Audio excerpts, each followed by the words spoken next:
Hello and welcome to this revision resource for Paper 1 Section B. This is the resource then for creative writing. So what is creativity? Well, it's about imagining things in your head and coming up with ideas or original interpretations that no one else has really thought of. Writing creatively is a wonderful art form where your imagination is the key, and partly that's actually what's being assessed here. In your head you can travel anywhere and be anything, and the examiner wants you to be creative and original in Section B. This set of revision aids then will help you hone your ideas to the criteria you're being assessed by. So as you sit in the exam, this is what you'll be greeted with for the EDUQAS English GCSE, English Language GCSE. You can see this is section B marked at the top there, worth 40 marks. The examiner tells you in italics there that you're being assessed for the quality of your creative prose writing skill. 24 marks are awarded towards communication and organisation, and 16 towards vocab, sentence structure, spelling and punctuation. It even tells you roughly how long your answers should be. Around about 2 sides or more works out to be about 450 to 600 words. The exam will then give you 4 choices: A, B, C and D. Every exam, of course, will be slightly different what options they give you. Chances are, though, there'll probably be 2 that indicate a positive story and 2 that might indicate a more negative one. They give you a bit of space to plan your work, and then you choose a title, and then off you get writing. So what's it assessed for? Well, as I said, AO5, communication organisation, communicating clearly, effectively and imaginatively. And of course AO6 is vocab, sentence structure, spelling, etc. You'll notice then the first thing on that little pointed list is the word imaginative. They want you to be imaginative. They want you to think of different ways that might be interesting to read to engage your audience. This is a copy of the marking criteria. The exam board don't talk in grades, they talk in bands. So you've got top band there, which is your grades 7 through 9. Then you've got band 4, which is around about grade 6, and high band through be your pass grade, or a higher pass grade at grade 5. You can see as I mark your work, or as your teacher marks your work, I'm looking for the bullet points on the left and right there and seeing where your work best fits. When thinking about being imaginative, it is the bullet points on the left there, out of 24 I'd be looking at, and it says writing is mostly controlled and coherent, plot and characterization show detail and development for a grade 5. And then it says for the grade 7-ish, plot and characterization show convincing detail with some originality and imagination. And for the band, so the highest grade, band 5 or grade 9, it says that plot and characterization developed with detail, originality and imagination. So what we're looking for then is a really engaging response that is really thinking about the titles the exam board give you and thinking how that might translate into a story or piece of creative writing. So one of the first things I'm always asked about in this section of the exam is, well, I'm stuck for ideas. How can I get ideas of what to write? Well, the following slides are going to feature some Year 11 GCSE artwork. They are all interpretations of a character or situation in some way.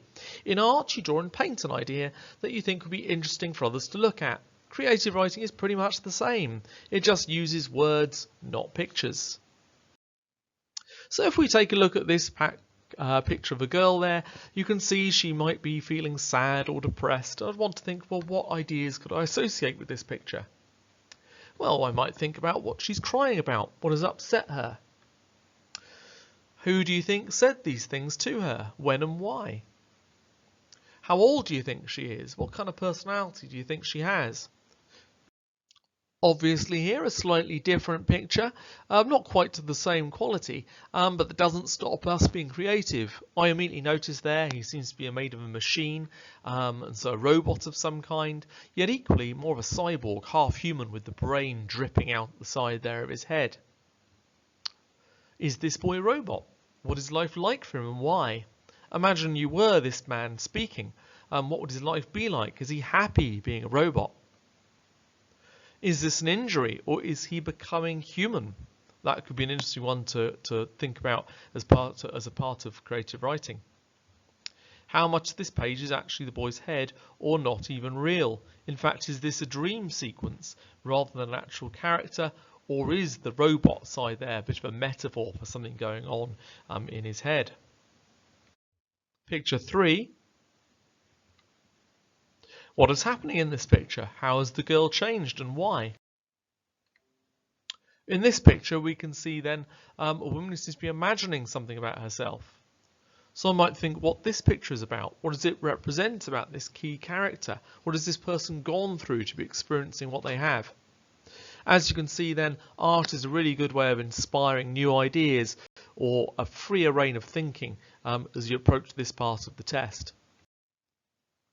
Now expand one of the ideas you've had today, or of course an idea of your choice. Write the blurb for a story to convince people to buy it. If you struggle, you may want to go on to the next idea.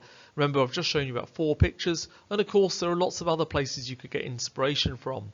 Books you've read or book covers you've looked at, television or films that you've seen recently or you enjoyed watching. Even computer games can be a route in for exploring a character and the situation they might find themselves in. Your story should focus on a world you know well and can easily imagine. That way you make the creative process 10 times easier for yourself. There is an example then of a blurb on the screen there with the definition of what a blurb actually is.